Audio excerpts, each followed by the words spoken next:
Shalom Jemaat Tuhan SIB Glory Tuaran. Selamat bertemu kembali dalam ibadah online pada hari ini, minggu kedua bulan Jun 2021. Sebelum kita mendengar perkongsian firman Tuhan, mari kita dengan sungguh-sungguh mempersiapkan hati kita untuk menerima kebenaran firman Tuhan pada saat ini. Mari kita berdoa. Tuhan adalah Bapa yang Maha Kudus, Allah yang Maha Agung dan Mulia. Kami datang di hadapan Bapa pada saat ini. Kami menanti-nantikan Bapa berbicara kepada kami. Hamba-Mu yang akan membawa perkongsian firman Tuhan pada saat ini mengaku tidak punya apa-apa. Oleh itu hamba memohon agar Roh Kudus Tuhan meletakkan perkataan di dalam mulut hamba-Mu ini, agar hamba-Mu ini dapat mengongsikan kebenaran firman-Mu. Hamba mohon belas kasih-Mu ya Bapa. Urapilah hamba, supaya di dalam kuasa pengurapan itu, hamba dapat berkata-kata untuk menyampaikan kebenaran firman-Mu sesuai dengan kehendak-Mu. Bapa, kuduskanlah setiap kami anak-anak-Mu. Kami tahu dalam kehidupan kami sehari-hari, ada begitu banyak ketidaktepatan hidup yang kami lakukan. Untuk itu, kami memohon pengampunan Bapa. Kiranya oleh belas kasihan Bapa yang mengampuni kami diperlayakan untuk duduk diam di dalam hadirat-Mu, mendengarkan kebenaran firman-Mu saat ini. Terima kasih ya Bapa, dalam nama Yesus kami sudah berdoa dan mengucap syukur. Amin. Saudara-saudariku yang dikasihi di dalam Yesus, tema penyampaian firman Tuhan di sidang kita bagi bulan ini masih lagi berkisar mengenai kedewasaan. Selaras dengan tema SIB Sabah, gereja yang mendewasakan. Sudah banyak khotbah dan perkongsian hamba-hamba Tuhan mengenai tema ini. Bahkan sebelum istilah ini diangkat menjadi tema SIB Sabah, kita sudah seringkali mendengar para pastor dan hamba-hamba Tuhan yang lainnya menyampaikan khotbah mengenai perkara ini. Nah, saudara-saudariku, hari ini saya juga ingin membawa kita untuk belajar dari bagian firman Tuhan yang berkisar mengenai kedewasaan. Apabila berbicara mengenai kedewasaan, ada banyak hal yang bersangkutan dengan istilah ini. Ada yang dikatakan dewasa dari segi tubuh jasmani, dewasa dalam pemikiran, dewasa atau matang dalam perhubungan. Bahkan ada juga yang dikatakan tentang kedewasaan dalam perusahaan ataupun organisasi. Tetapi apabila kita berbicara mengenai hubungan kita dengan Tuhan, satu titik terpenting yang harus semakin hari semakin dewasa ialah iman.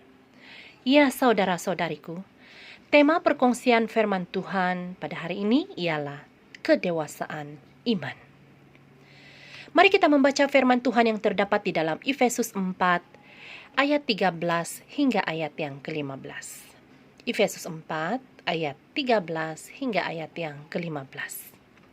Jika sudah menemukannya, mari kita baca bersama-sama. Saya akan membaca dalam Alkitab terjemahan bahasa Indonesia.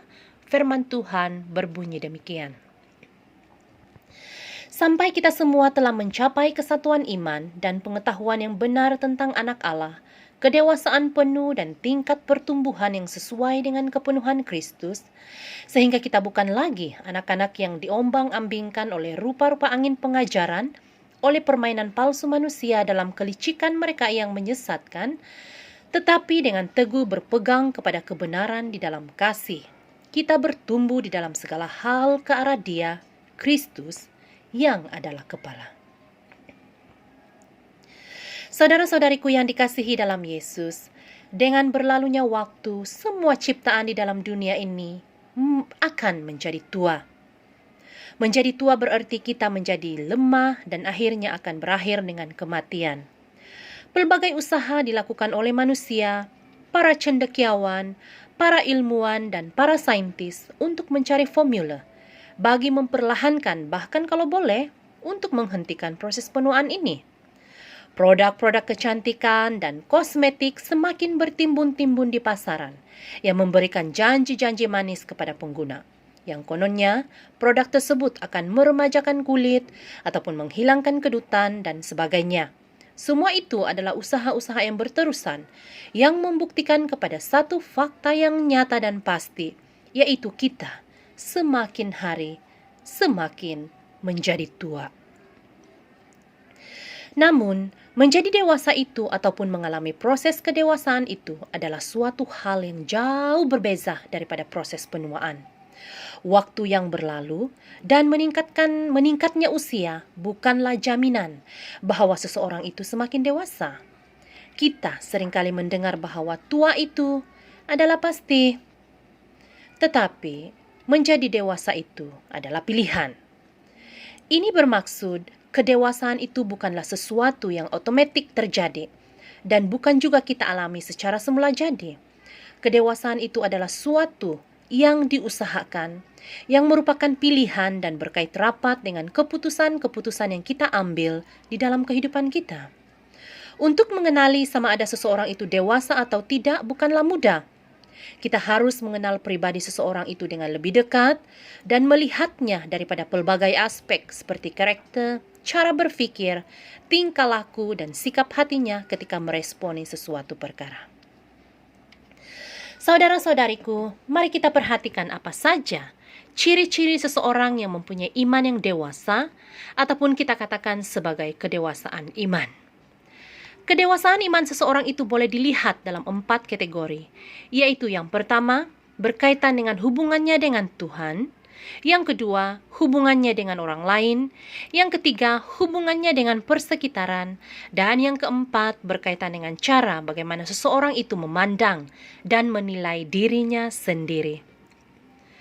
Dalam hubungannya dengan Tuhan, seseorang yang dewasa iman itu adalah orang yang dapat mengucap syukur kepada Tuhan dalam setiap keadaan.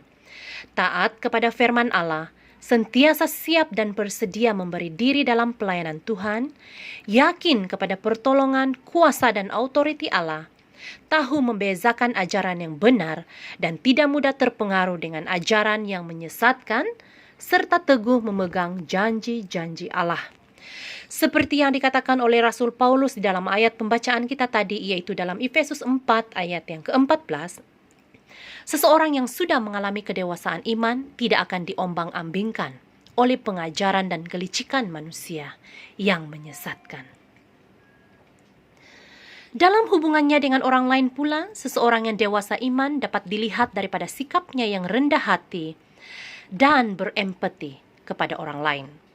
Suka dan selalu mendorong orang lain untuk turut bertumbuh dalam mengenal Tuhan, suka memberi semangat kepada orang lain, dapat dipercayai, dan dapat mengendalikan lidahnya. Dalam Ibrani 10 ayat 24 mengatakan, hendaklah kita saling memperhatikan dan mendorong dalam kasih. Seseorang yang dewasa imannya tidak mudah tersinggung atau berkecil hati dengan perkara-perkara yang tidak menyenangkan, tetapi justru menggunakan perkara itu sebagai suatu suntikan semangat untuk terus bangkit dan memberi semangat dan dorongan kepada orang lain. Dalam hubungannya dengan persekitaran pula, seseorang yang dewasa iman ini mencintai alam sekelilingnya, menghargai segala sesuatu yang tersedia di persekitarannya, dan tidak sewenang-wenangnya merosakkan ciptaan Tuhan. Mazmur 24 ayat 1 dan Mazmur 115 ayat 16 menjelaskan kepada kita bahwa bumi dan seisi dunia ini adalah kepunyaan Tuhan yang dipercayakan kepada kita untuk dijaga dan dipelihara sesuai dengan keindahan dan keajaiban ciptaan Tuhan. Jadi bagaimana mungkin seseorang yang dikatakan dewasa iman itu menunjukkan sikap yang bertentangan dengan tuntutan Tuhan untuk memelihara alam yang dipercayakannya kepada kita?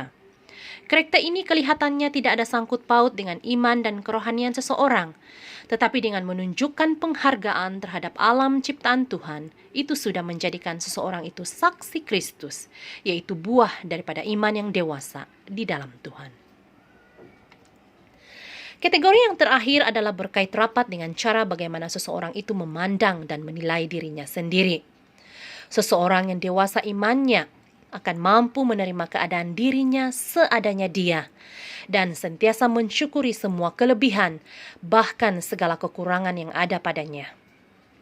Paulus melalui suratnya dalam Roma 12 ayat 3 mengatakan, hendaklah kita menguasai diri menurut ukuran iman dengan tidak memikirkan hal-hal yang lebih tinggi daripada apa yang patut dipikirkan. Dengan arti kata lain, iman yang dewasa membolehkan kita mengambil keputusan, bertindak, dan melakukan pelayanan sesuai dengan potensi, dan talenta yang Tuhan percayakan kepada kita dengan penuh kerendahan hati dan ucapan syukur. Seseorang yang dewasa imannya tidak harus sombong dengan kebolehan dan kemampuan yang dia miliki. Tetapi dalam masa yang sama juga, jangan pula terjebak dengan kebiasaan di mana kita terlalu merendahkan diri dan merasa tidak berkeupayaan sama sekali. Karena sikap terlalu merendahkan diri dan merasa tidak berkeupayaan sama sekali ini adalah sama dengan sikap sombong. Kedua-duanya tidak berkenan di mata Allah. Nah, sidang jemaat yang dikasihi sekalian, bagaimana caranya untuk kita dapat mencapai kedewasaan iman sehingga segala karakter sebagaimana yang telah kita pelajari tadi itu dapat ditanam dalam diri kita? Seperti ayat pembacaan kita pada awal-awal tadi, mari kita perhatikan ayat yang ke-15. Efesus 4 ayat yang ke-15. Tetapi dengan teguh berpegang kepada kebenaran di dalam kasih, kita bertumbuh di dalam segala hal ke arah Dia, Kristus, yang adalah kepala. Untuk mencapai kedewasaan iman, kita haruslah sentiasa bertumbuh. Karena kedewasaan iman ini merupakan suatu proses yang berterusan seumur hidup kita. Kita haruslah bertumbuh semakin serupa dengan Kristus sesuai dengan kebenaran yang kita terima. Hendaklah kita sentiasa bertumbuh, bukan untuk dilihat manusia, supaya dikagumi, diperhatikan, dipercayai untuk pelayanan mimbar ataupun dipilih untuk menjadi pemimpin. Tetapi hendaklah kita bertumbuh karena kasih kita kepada Tuhan dan kerinduan kita untuk semakin serupa dengan Yesus Kristus. Terdapat 5 karakter yang harus sentiasa bertumbuh secara berterusan di dalam kita untuk mencapai kedewasaan iman, yaitu yang pertama, bertumbuh dalam tingkah laku dan perilaku. Jika sebelum ini kita suka bertindak apa saja yang selalu mau menyenangkan hati orang lain, maka ubahlah fokus dan tindakan dan keinginan kita kepada selalu mau menyenangkan hati Tuhan. Bagaimana caranya? Mudah saja saudara-saudariku. Takutlah akan Tuhan dan berharaplah sungguh-sungguh kepadanya. Ini kita boleh lihat di dalam Mazmur 147 ayat yang ke-16.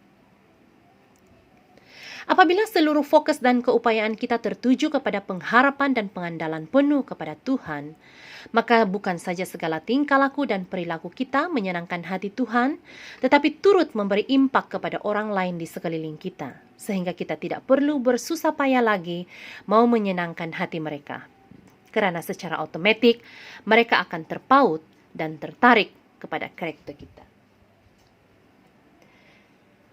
Karakter yang kedua yang harus bertumbuh ialah bertumbuh dalam kebiasaan-kebiasaan yang baik. Ibrani 10 ayat 25 mengingatkan kita untuk tidak menjauhkan diri daripada pertemuan-pertemuan ibadah dan juga persekutuan dengan orang-orang percaya. Dalam keadaan pandemik COVID-19 sekarang ini, memang pertemuan secara fisikal itu adalah terbatas. Namun, atas kecanggihan teknologi komunikasi terkini, pertemuan-pertemuan secara maya ataupun secara atas talian masih dapat dilakukan dengan selesanya, seselesa sofa empuk di rumah masing-masing. Betul atau tidak, saudara-saudariku? Ya kan? Contohnya ibadah kita pada hari ini, walaupun tiada pertemuan secara fisikal, namun kasih persaudaraan dan kehangatan kasih Tuhan tetap dirasakan melalui pertemuan secara maya ini. Oleh itu saudara-saudariku, jika ingin mengalami dan mencapai kedewasaan iman, kita harus bertumbuh dalam kebiasaan-kebiasaan yang baik seperti ini. Yang ketiga, bertumbuh dalam kasih. Kasih adalah sesuatu yang abstrak dan berbeza penilaiannya di antara satu dengan yang lain. Walau bagaimanapun tujuan kasih itu hanya satu, yaitu untuk kebaikan. Tidak ada kasih yang bertujuan untuk rencana jahat ataupun untuk mencelakakan orang lain. Allah telah terlebih dahulu menunjukkan kasih yang tidak berbelah bagi kita. Oleh itu seharusnya kita harus terus bertumbuh dan terus bertumbuh di dalam kasih. Hendaklah kita semakin mengasihi dengan tulus, tidak mengharapkan balasan, tidak pilih kasih, mengasihi tanpa syarat, rela berkorban, dan mudah mengampuni, sebagaimana yang dikatakan dalam 1 Yohanes 4 ayat yang ke-11. Memang bukan mudah untuk melakukan semuanya ini, tetapi inilah salah satu tuntutan kepada kita untuk mencapai kedewasaan iman. Bagaimana mungkin kita dikatakan dewasa dari segi iman apabila kita tidak mampu mengasihi dan mengampuni orang yang bersalah kepada kita? Karakter yang harus bertumbuh, yang keempat ialah bertumbuh dalam cara berpikir. Roma 12 ayat 16 mengajak kita untuk berpikir secara sederhana yang membawa arti kita tidak boleh sombong dan berpikir bahwa kita lebih pandai daripada orang lain. Allah tidak melarang kita untuk berpikir secara kritis dan inovatif. Malahan Allah memang memberi kita kebijaksanaan berpikir untuk mencari solusi kepada pelbagai perkara. Namun Tuhan ingin agar cara kita berpikir itu diubah daripada berpikir untuk kebaikan diri sendiri kepada berpikir untuk kebaikan pelayanan dan sesama, sehingga kita dituntut untuk selalu memikirkan perkara yang di atas dan bukannya di bumi. Ini kita boleh baca di dalam Kolose 3 ayat yang kedua. Dan sesuai dengan firman Tuhan, carilah dulu kerajaan Allah dan kebenarannya, maka semuanya akan ditambahkan bagi kita. Karakter yang harus bertumbuh, yang selanjutnya, yang terakhir adalah yang kelima, yaitu bertumbuh menjadi ciptaan yang baru. Bagi mencapai tingkat kedewasaan iman, kita hendaklah bertumbuh menjadi ciptaan yang baru. Bagaimana caranya, saudara-saudariku? Firman Tuhan di dalam Kolose 3 ayat 9 mengatakan, tanggalkan manusia lama dalam hidup kita, dan marilah mengenakan manusia baru, yaitu hidup yang telah diperbaharui di dalam Kristus. Apakah hidup yang telah diperbaharui di dalam Kristus itu? Seperti yang telah dinyatakan tadi, hidup yang diperbaharui ialah karakter-karakter yang baru, kebiasaan-kebiasaan yang baik, kasih yang tidak bersyarat, dan pemikiran yang dibaharui di dalam Kristus. Itulah ciptaan baru, yaitu manusia baru yang harus kita kenakan agar kita dapat terus mengalami proses ke arah kedewasaan iman. Kesimpulan daripada firman Tuhan pada hari ini, ketika kita memiliki hati yang selalu ingin belajar dan bertumbuh, kita akan ditransformasikan atau diubah menjadi seorang pribadi yang berbeza secara sepenuhnya. Seperti pesan Paulus di dalam Efesus 4 ayat 13 hingga ayat yang ke-15, jangan biarkan dunia membentuk karakter kita, tetapi biarlah Tuhan yang membentuk kita sehingga kita mencapai kedewasaan iman di dalam Kristus. Dengan menjadi dewasa di dalam iman, bukan sahaja kita semakin kuat dan setia, tetapi kita juga dapat membantu orang lain untuk mengenal Tuhan dan bertumbuh di dalamnya. Mari kita berdoa. Segala puji syukur kami naikkan kepadamu ya Yesus atas penyertaan-Mu sepanjang pemberitaan firman-Mu sebentar tadi. Hamba sudah selesai berkata-kata, namun biarlah Roh Kudus-Mu terus berbicara di dalam hati setiap jemaat yang sudah mendengarkan, sehingga benih-benih firman-Mu terus bertumbuh dengan subur di dalam hati setiap kami, sehingga hidup kami semakin diubah, dan iman kami semakin bertumbuh dan dewasa di dalam Engkau. Jemaat Tuhan yang dikasihi, segala berkat kasih karunia daripada Allah Bapa di syurga, daripada Gembala Agung yang mulia Tuhan Yesus Kristus, dalam persekutuan yang manis dengan Roh Allah yang kudus, kiranya turun atas kehidupan kita, menyertai langkah hidup kita, dan memberkati kehidupan kita semua sekarang dan sampai selama-lamanya. Amin. Pemberitaan firman Tuhan sampai di sini sahaja. Terima kasih atas perhatian jemaat sekalian. Sampai bertemu lagi pada kesempatan yang akan datang. Tuhan Yesus memberkati.